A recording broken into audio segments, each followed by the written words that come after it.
This year will be a momentous year for British democracy.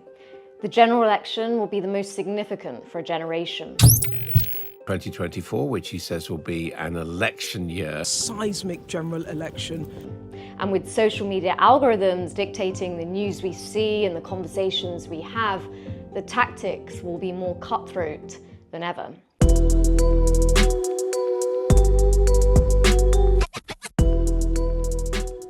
Now, the culture war, with its divisiveness and distractions, will be at the heart of political campaigning in the months ahead. From cancel culture to identity politics, wokeism, military conscription, immigration, net zero, these so-called battles are everywhere online and in the media. But most people don't actually care. Polling shows these issues are not a priority at all in people's lives. Now, that doesn't mean the culture war doesn't still have an impact. Issues like trans rights or the way we treat refugees are important questions, but constantly demonizing entire groups of society or trying to force through policies experts say won't work doesn't actually go any way towards fixing things. Instead, it's more like the culture war, rather than reflecting our culture, is shaping it. Let me explain. You're engaging with politics online and through the media, and you see a clip of an angry TV debate posted on Twitter. And in turn, you're getting angry and starting to point the finger. Before you know it, you've spent hours scrolling through news feeds, replying to tweets, and charging down rabbit holes. You're being activated, emotionally charged, and forced to engage on the culture war's own terms, whether you like it or not. And there's usually very little about these outrages and debates that actually mean anything in real life. And that's the point. The culture war isn't something that's happening around us, it's happening within us. Not something being imposed, but being internalized, providing an outlet for our more tribal, primal selves, an avenue to nowhere for our need for moral outrage. It's not about offering solutions, but about manipulating our emotions and activating our very human instincts. Take, for example, recent TV debates about whether young people would fight for the UK in a war with Russia. If we go to war with Russia, our youth may have to be conscripted. The geopolitical situation between NATO and Russia is a complex and delicate one, as is the role and state of the British Army. The outrage and furious debate about whether young people are too woke to fight does nothing to address or even really explore the issue. Simply put, it's a meaningless distraction. And so the real culture war is the one being waged on our minds, on our own openness and ability and even our desire to understand, on how we think about each other and the world around us. Likewise, build a wall or stop the boats will never tackle the issues they claim to. Neither is about starting a reasoned discussion on migration or its causes like conflict, inequality, climate change. Both are about offering an overly simplistic, faux solution designed to inspire an emotional response in a targeted base. In fact, diverging from meaningful solutions to these kinds of issues to instead focus on getting us all riled up to hate one another almost guarantees they won't be solved. And so the cycle continues.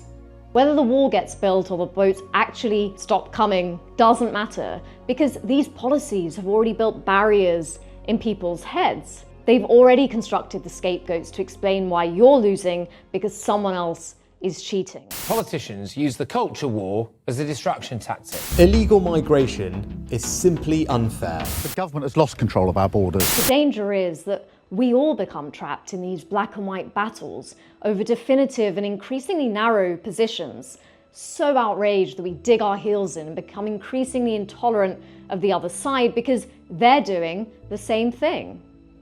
And that's what the culture war is for, picking a side. And to the people and algorithms behind it, it doesn't even matter which side, as long as we commit to it and double down. It's not about looking at a cube as a whole and taking in all of its sides and understanding how they combine to form its structure and dimensions. It's about taking that cube and throwing it at our opponents and hoping that some of the sharp edges might do some damage. This reductionism doesn't demand complexity or reward nuance. but it does pave the way for populist politicians to weaponize the issues we care about for their own ends, while social media platforms and TV stations profit from our clicks.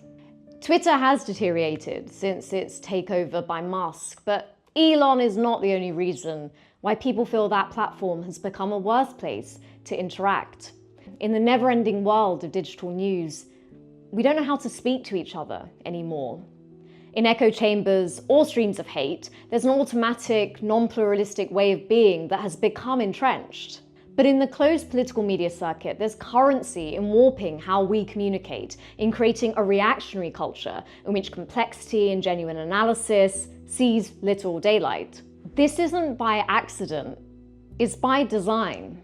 Algorithmically driven social media platforms encourage emotional reactivity over response in ways we may not even be conscious of, and they keep us coming back for more. The dawn of the social media age promised no hierarchies, connection and community and a sense of being heard, but these same platforms have ultimately fueled disinformation, conspiracy and hatred in our post-truth culture. They make us complicit in a performative image creation and identity assertion, in a relentless competition for status. We have to know what we think, one way or another, about everything and each other. There's no room for questioning, for genuinely listening to those who disagree, or reaching a consensus or rationality. It's simply about what gains traction.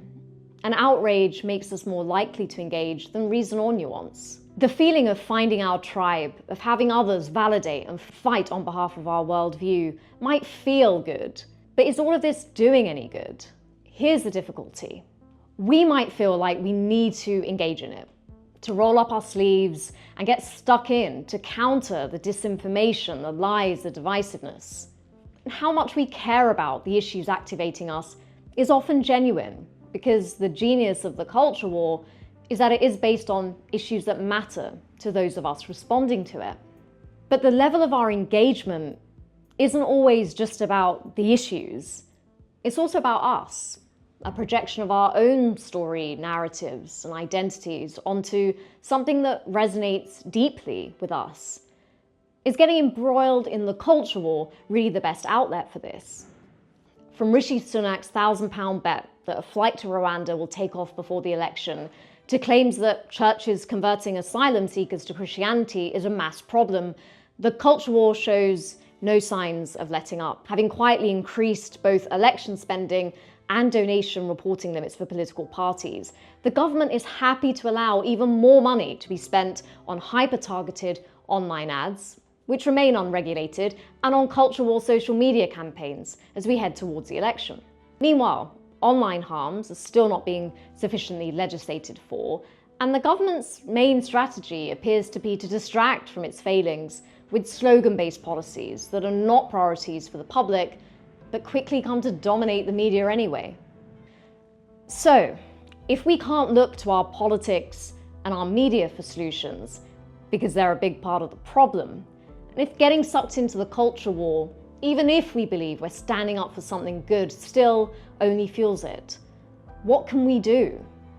We need to arm ourselves with the awareness of our own susceptibility to being dragged into a polarizing culture playing out around us, even if we mean well. We need to really look at the water we're swimming in, because once polluted, it's really hard to clean up. And we need to really consider when to engage and when to step back, to learn to recognize when we ourselves are being activated by a system that uses our own concern and identities against us. To really combat the culture war, we have to defend our minds against the very defensiveness it thrives on, and understand what it is that makes us all vulnerable to the manipulation it seeks to spread. Only by shifting our focus from the enemy the culture war places in front of us, and instead really turning our attention towards the issues we care about and the conversations we want to have with each other in the real world, can we hope to begin the long, slow process of stunting its growth and ultimately uprooting it, and playing our own small but meaningful part in helping to change the world.